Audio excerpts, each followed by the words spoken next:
दोस्तों, stock market studies में फिर से एक बार आपको बहुत बहुत स्वागत है। तो आज मैं फिर से आपके सामने कुछ इंपॉर्टेंट कंपनी का अपडेट शेयर करूंगा, तो वीडियो को लास्ट तक जरूर देखिएगा। और अभी तक अपने चैनल को सब्सक्राइब नहीं किया तो जरूर कर लीजिएगा। कंटिन्यूसली इन्फॉर्मेशन और अपडेट्स पाने के लिए चैनल के ऊपर बने रहिएगा। तो अभी चलो देख लेते हैं कौन सा कंपनी है इस वीडियो के अंदर। तो फर्स्ट जो कंपनी है उसका नाम है कैंपस एक्टिववेयर। तो कैंपस एक्टिववेयर इंडस्ट्री से बिलोंग करते हैं। अगर इस कंपनी का मार्केट कैप के हिसाब से देखूं तो कंपनी का जो रैंकिंग है टॉप 4 में आपको देखने को मिल जाएगा। अभी कंपनीज के ऊपर सबसे इंपॉर्टेंट पॉइंट क्या है वो जान लीजिए।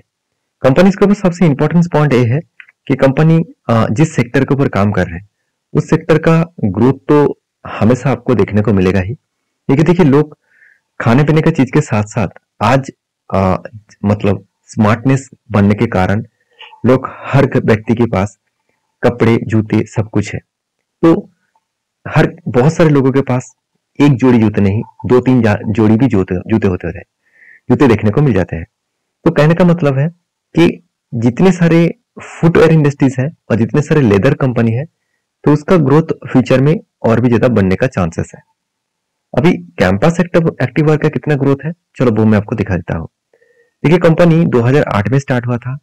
कंपनी फुटवेयर इंडस्ट्रीज में आप देखेंगे तो running shoes, walking shoes, casual shoes, साथ ही साथ फ्लोटर्स, स्लीपर्स, साथ ही साथ फ्लिप फ्लॉप्स, इस तरीके से प्रोडक्ट्स को कंपनी बनाते हैं। तो कंपनीज के जो मार्केट कैप है वो 8,300 करोड़ के आसपास देखने को मिला। आरओसी आरओई दोनों ही बेस्ट देखने को मिले हैं। और कंपनी के जो इंडस्ट्रीज पीई से है वो 48 के आसपास देखने को मिला। एनुअल इनकम 117 करोड़ के आसपास देखने को मिला है। प्रोमोटर के होल्डिंग जो है वो 73.9% के आसपास देखने को मिले हैं। तो कंपनीज के ऊपर जो क्वार्टरली रिजल्ट है आप देखेंगे तो कंपनी के सेल्स के मामले में लगातार सेल्स को एक ही रेंज के ऊपर रखा। ऐसे नहीं कि बहुत ज्यादा सेल्स हो गया, बहुत कम सेल हुआ, ऐसे बिल्कुल नहीं। 300 करोड़, 400, 450 करोड़, इस तरीके से कुछ सेल्स देखने को मिले। अभी कंपनी के एक्सपेंस के बारे में बात करूं तो एक्सपेंस भी आप देखेंगे तो कंपनी के एक्सपेंस भी कुछ इस तरीके से देखने को मिले, एक रेंज के हिसाब से। और कंपनी की जो प्रॉफिटेबिलिटी है वो देखेंगे तो इस बार कंपनी का प्रॉफिट बहुत कम हो गया। क्यों? कंपनी की जो प्रॉफिट है वो प्रॉफिट मार्जिन यहाँ पे कम हुआ। कंपनी के जो प्रॉफिट एंड लॉस है उसका मार्जिन देखेंगे तो सेल्स के मामले में बात करूं तो 410 करोड़ से बढ़ के हो चुके हैं 1426 करोड़ के आसपास। तो कंपनी के सेल्स जो है वो लगातार बढ़ते चले गए। और एक्सपेंस जो है वो ईयर ऑफ ईयर बेसिस में भी बढ़ता हुआ देखने को मिले। और सारे चीजों को मेंटेन करने के बाद company year of year basis में शानदार प्रॉफिट किया। मान लेता हूँ क्वार्टर 2 में रिजल्ट खराब हुआ, इसका मतलब ये नहीं कि कंपनी खराब हो गया, क्योंकि कंपनी के 4 क्वार्टर को ऐड करके ही year of year basis sales देखना पड़ता है। तो ईयर ऑफ ईयर बेसिस में देखा है तो कंपनी में शानदार सेल्स देखने को मिला, शानदार प्रॉफिट भी देखने को मिले। इसीलिए शायद कंपनी के ऊपर सेल्स ग्रोथ, प्रॉफिट ग्रोथ तो ठीक है। लास्ट ईयर में मतलब अभी इस साल में करंट ईयर्स में कंपनी के ऊपर सेल्स कम हुआ, प्रॉफिट कम हुए, उसके चलते कंपनी का रिटर्न भी नेगेटिव में मिला। तो कंपनी के अभी फिलहाल के लिए जो इन्वेस्टर के राय क्या है, देखिए प्रोमोटर के बाद एफआईएस और डीएस के पास जो होल्डिंग है वो उतना ज्यादा नहीं है, क्योंकि इंस्टीट्यूशन ने कुछ क्वांटिटी यहाँ पे बेचा है। अभी बेचने के पीछे रीजन कौन सा है, तो बैलेंस शीट के ऊपर देखूं तो आप देखेंगे तो कंपनी का बोरिंग्स बढ़ता हुआ देखने को मिले।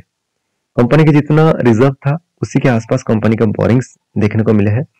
अगर कंपनी का टोटल फिक्स्ड एसेट के बारे में बात करूं तो 362 करोड़ के आसपास यहाँ पे फिक्स्ड एसेट देखने को मिले हैं। As a investment company 37 crore से आज कोई भी इन्वेस्टमेंट नहीं है। और कंपनी को कितना प्रोजेक्ट मिला, कंपनी को कितना काम मिला, करीबन 142 करोड़ के आसपास। तो सारे पॉइंट्स मैं आपके साथ रख चुका हूँ। अभी जो मेन पॉइंट्स है वो है कंपनी के ऊपर डिलीवरी का परसेंटेज। देखिए, डिलीवरी का जो परसेंटेज है वो 40 to 50% के आसपास डिलीवरी उठाया जा रहा था। बीच में 70% तक डिलीवरी उठाया गया। अभी धीरे धीरे करके वो डिलीवरी का परसेंटेज एक एवरेज 40% के आसपास देखने को मिला है। तो कंपनी के ऊपर जो चार्ट पैटर्न है वो लगातार सेल ऑफ हो रहा है। तो मैंने कुछ लेवल्स आपको मेंशन करके दिया था। मैंने आपको बताया था यहाँ पे स्ट्रॉन्ग एक सपोर्ट है, इस लेवल को अगर ब्रेकआउट करे, रिटेस्टमेंट करके ब्रेकआउट करे तो नेक्स्ट सपोर्ट तक आएगा। तो यहाँ पे भी आया, उसके बाद देखिए फिर से उसके बाद होल्ड किया, ब्रेक किए, रिटेस्टमेंट करके फिर से ब्रेक डाउन किया। तो मुझे लगता है नेक्स्ट लेवल तक जाएगा। अभी कहेंगे सर नेक्स्ट लेवल कहाँ तक है, नेक्स्ट का कोई तो पता नहीं। हाँ, नेक्स्ट को पता करने के लिए आपको करना क्या है, आपको यहाँ पे सी मतलब पिवोट पॉइंट ऑन करना है। तो अगर आप पिवोट पॉइंट को ऑन करेंगे तो अगर नीचे साइड में फिर से ब्रेकडाउन करे तो लोअर लेवल तक मतलब 220 तक आने का चांसेस है। तो देखिए कहाँ तक आएगा, क्या करेगा, वो तो आपको बाद में पता चलेगा। फिलहाल के लिए जो सिचुएशन है, मुझे इस कंपनी के ऊपर अभी फिलहाल के लिए कोई भी ट्रेड नहीं लेना है। कंपनी कितना भी अच्छा हो, कंपनी के ऊपर जब भी कोई टर्निंग पॉइंट आए तब भी मैं इस कंपनी के ऊपर कुछ सोचूंगा।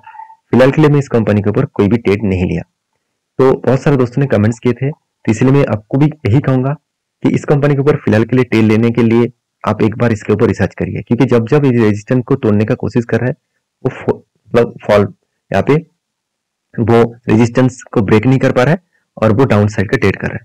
तो कहने का मतलब है आप इस कंपनी के ऊपर एक बार स्टडी करके कोई डिसीजन लेना, क्योंकि बहुत लंबा जर्नी तक कंपनी एक सेल अप मोमेंटम दिखा रहा है। तो नेक्स्ट जो कंपनी है उसका नाम है हैप्पी स्माइल टेक्नोलॉजीज। देखिए हैप्पी स्माइल टेक्नोलॉजीज आप देखेंगे तो ये भी एक देखा जाए तो आईटी सॉल्यूशंस कंपनी है, आईटी कंपनी है। तो इसके बारे में बात करूं तो हैप्पी स्माइल टेक्नोलॉजी जो है वो कंपनी जो है वो एक आईटी सेक्टर से बिलोंग करते हैं और इस कंपनी की जो मार्केट कैप है 12,600 करोड़ के आसपास है। Company next generation IT solutions के ऊपर काम कर रहा है और कंपनी का परफॉर्मेंस भी बहुत शानदार है।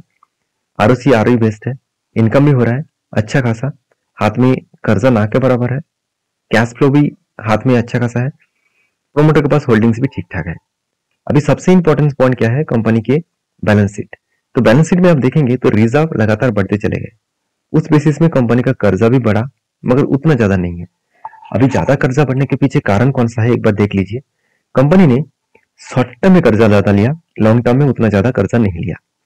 अगर यही चीज एज ए इन्वेस्टर के बारे में बात करूं तो प्रोमोटर से लेकर एफआईएस डीएस पब्लिक हर किसी के पास यहाँ पे इन्वेस्टमेंट आपको दिख जाएगा। तो कहने का मतलब है जितने सारे इन्वेस्टमेंट आपको यहाँ पे देखने को मिले उस इन्वेस्टमेंट के बेसिस में आपको कंपनी के ऊपर कुछ अपडेट्स कुछ इस तरीके से देखने को मिलना चाहिए। तो प्रोमोटर से लेकर एफआईएस डीएस पब्लिक इस सारे व्यक्ति के पास होल्डिंग्स देखने को मिल चुके हैं। तो इस कंपनी के एक बात और भी बता दूं, बैलेंस शीट में एक चीज आपको जरूर देखना चाहिए कि कंपनी को कितना ट्रेड मिला। कंपनी को इस बार जो ट्रेड मिला, प्रोजेक्ट मिला 213 करोड़ के आसपास। इसका मतलब अच्छा खासा यहाँ पे कंपनी को ट्रेड भी मिला है। अभी यही चीज को मैं लास्ट कुछ फ्यू डेज का डेटा दिखा दूं तो कंपनी के ऊपर 40 to 50% के आसपास डिलीवरी उठाया जा रहा है। तो कंटिन्यूसली हाई डिलीवरी उठाया जा रहा है क्योंकि आईटी सेक्टर में करेक्शन है, उसी करेक्शन को रिकवरी करने के लिए मुझे लगता है अच्छा खासा यहाँ पे डिलीवरी उठाया जा रहा है। देखिए एक ट्रेड शानदार तरीके से बना था, एक कंटिन्यूसली एक बाइंग ट्रेड बना था और एक जब भी कुछ इस तरीके से कंटिन्यूसली कोई बाइंग कैंडल के हिसाब से एक रेंज बनता है उस रेंज को मार्किंग कर लेना। तो जब भी नीचे आएगा तो यहाँ पे एंट्री बनेगा और जब नीचे आया था तभी मैंने वीडियो बनाकर आपको शेयर किया था कि यहाँ पे एंट्री बना है और टारगेट आपको यहाँ तक मिलेगा। तो देखिए कितने दिनों में टारगेट मिला, 150 दिनों में। तो ऑलमोस्ट 7 मंथ आप बोल सकते हैं, 5 मंथ्स आप बोल सकते हैं। 5 मंथ्स में कंपनी आपको 22% के आसपास रिटर्न दिया। तो इससे बढ़िया चीज और कुछ हो नहीं सकता। तो फिर से देखिए काफी धन्य पैटर्न क्रिएट हुआ मगर फाइनली ब्रेकआउट नहीं हुआ, तो इसलिए मैंने इस एंट्री को नहीं लिया। तो नेक्स्ट जो कंपनी उसका नाम है एस्ट्रल लिमिटेड। देखिए एस्ट्रल लिमिटेड आप सभी जानते हैं एक पाइप बनाने वाला कंपनी है और इस कंपनी के ऊपर एक ही बात कहूंगा कि एस्ट्रल पाइप जो है वो इंडिया के देखा जाए तो एक पॉपुलर पाइप इंडस्ट्रीज कंपनी है। सुप्रीम के बाद एस्ट्रल का नाम देखने को मिल जाता है। एक्चुअली एस्ट्रल नंबर 1 कंपनी है। दोनों कंपनी का मार्केट कैप के लेकर थोड़ा सा अप्स एंड डाउन चलते रहते हैं।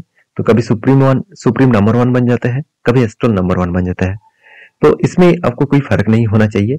एस्ट्रल एक पॉपुलर कंपनी है और प्लास्टिक जो पाइप्स बनाने का इंडस्ट्रीज है उस सेक्टर में, तो प्लम्बिंग इंडस्ट्रीज में इस कंपनी नंबर 1 है और 1996 से कंपनी स्टार्ट हुआ। तो पाइप डिवीजन में कंपनी 77% रेवेन्यू जनरेट कर रहा है। उसके साथ साथ आप देखेंगे तो कंपनी का जो बाकी जो परसेंटेज है वो आप देख सकते हैं अधिसाब डिवीजन में 23% के आसपास कंपनी का बिजनेस चल रहा है। अभी अधिसाब का मतलब क्या है, जो ग्लूगम होते हैं, जो पुट्टी होते हैं, सिलिकॉन जो होते हैं, तो इस तरीके से जो प्रोडक्ट्स है उसके ऊपर कंपनी के ऊपर काम किया जा रहा है। तो कंपनी की जो टोटल कैपेसिटी है, पाइप्स इंडस्ट्रीज के टोटल कैपेसिटी कितना है, तो टोटल इसका जो कैपेसिटी है करीबन 2,75,000 के आसपास इसका मैट्रिक टन का कैपेसिटी भी है पर एनम में। और अधिसाब का कितना 96,000 मैट्रिक टन पर एनम का टोटल कैपेसिटी है। तो कंपनी सिर्फ इंडिया नहीं, यूएसए बेसिस, यूके बेसिस के भी बिजनेस करते हैं। तो कंपनी के जो सारे पैरामीटर्स है वो कंपनी में आगे बढ़ने के लिए बहुत ज्यादा हाई ग्रोथेबल देखने को मिलेगा। तो कंपनी के जो डिस्ट्रीब्यूशन नेटवर्क है, टोटल डिस्ट्रीब्यूशन नेटवर्क कितना है 2500 से भी ज्यादा, डिस्ट्रीब्यूटर कितना है 1,80,000 से भी ज्यादा, और बाकी आप चीजों को यहाँ पे देख सकते हैं। तो कंपनीज के ऊपर जो बात करूं तो कंपनी का जो मार्केट कैप है 51,000 करोड़ के आसपास है। आरओसी आरओई दोनों ही एक एवरेज लेवल के ऊपर है।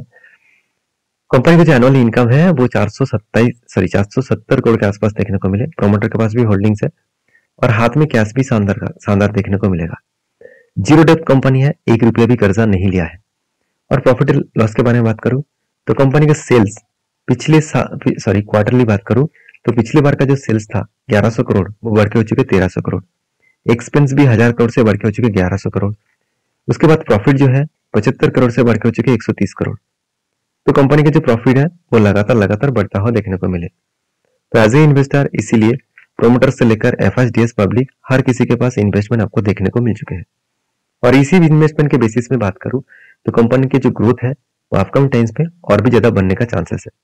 अभी इस कंपनी के बारे में बात करूं तो कंपनी के ऊपर जो टोटल जो डिटेल्स है, इस डिटेल्स को आप देख सकते हैं। यहाँ पे कुछ इस तरीके से परफॉर्मेंस आपको देखने को मिले, एक एवरेज लेवल का बाइंग देखने को मिला है। तो इस कंपनी के चार्ट पैटर्न्स के बारे में बात करूं तो देखिए एस्ट्रल 5 बहुत दिनों तक एक ही रेंज के ऊपर काम कर रहा है। एक ही रेंज के ऊपर कंपनी ट्रेड कर रहा है। जो रेंज कंपनी को ऊपर जाने के लिए तैयारी तो कर रहा है मगर उतना ज्यादा बूस्ट नहीं मिल रहा है। तो बूस्ट कब मिलेगा कंपनी के ऊपर? अगर मैं डेटा के बारे में बात करूं तो वो आप देखेंगे तो कुछ डब्ल्यू जैसे पैटर्न यहाँ पर कंपनी गेट करे। तो जब डब्ल्यू पैटर्न को वो ब्रेकआउट करेगा, रिट्रेसमेंट करके फिर से रिवर्सल करेगा तो यहाँ पे एंटी लेवल बन सकता है।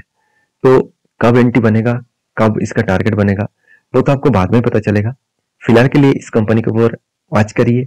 इस कंपनी के ऊपर कोई भी डिसीजन लेने से पहले एक बार स्टडी करके काम करिए। देखिए मेरे वीडियो में हमेशा आपको कुछ सीखने को मिलेगा। तो वीडियो को लास्ट तक देखने के लिए बहुत बहुत धन्यवाद। क्योंकि बहुत सारे लोगों का बहुत सारे अलग अलग कमेंट्स हैं। कुछ पॉजिटिव कमेंट्स देते हैं, कुछ नेगेटिव कमेंट भी देते हैं। आपका क्या राय है आप भी कमेंट्स करके बता सकते हैं। अगर मेरे कोई गलती हुआ तो जरूर मुझे कमेंट्स करके बताइए। नेक्स्ट टाइम उसको मैं रिकवरी जरूर करूंगा। तो नेक्स्ट जो कंपनी है उसका नाम हम देखेंगे पंचशील ऑर्गेनिक्स लिमिटेड। तो पंचशील ऑर्गेनिक लिमिटेड जो एक फार्मास्यूटिकल कंपनी है, तो इसके ऊपर एक अपडेट जो आया वो है डिविडेंड का। तो कंपनी 4 दिसंबर में आपको डिविडेंड देने वाला है। तो अगर आप डिविडेंड के शौकीन है, डिविडेंड पाना चाहते हैं तो इस कंपनी के ऊपर स्टडी करिए, उसके बाद काम करिए। वीडियो में अगर जानकारी अच्छा मिले तो प्लीज लाइक करिए, दोस्तों के साथ भी शेयर करिए। मिलते हैं नेक्स्ट वीडियो में, तब तक के लिए अच्छे से रहिए, अपने ख्याल रखिए। धन्यवाद।